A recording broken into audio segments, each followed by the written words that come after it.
g'day, bonjour, hi, I'm Michaela and welcome to my kitchen. Today we're making a banana cinnamon cake. Perfect time for the holidays.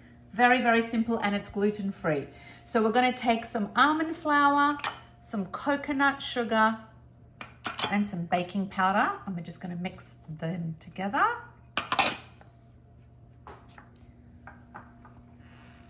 And then we're gonna take some ripe bananas. So we're gonna mash some very ripe bananas.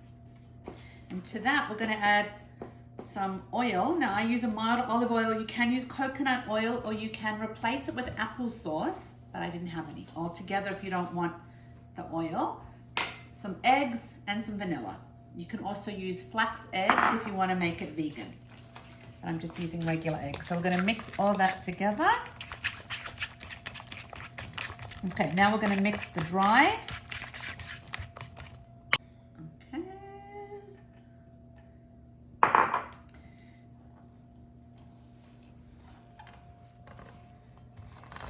And then we've made a, okay.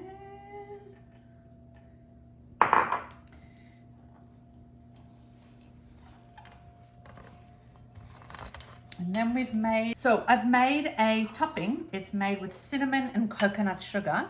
And what we're gonna do is put some of our batter in first. And then we're gonna sprinkle the coconut sugar in the middle. Okay, just a bit more. This is quite a long, it's a bit longer than a regular tin.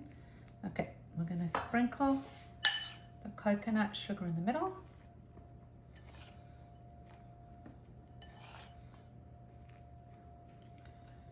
I'm going to put the rest of the batter on top.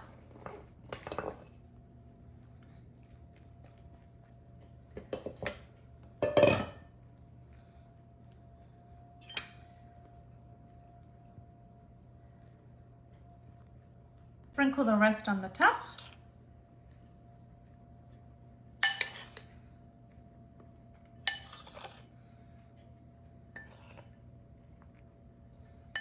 Go. So it's all cooked. I took it out of the pan a little bit too soon, so it was too warm and it crumbled, but it's delicious. You can see the beautiful topping on the top, and it makes a nice spin on a regular banana cake. So cinnamon and swirl banana bread. Enjoy.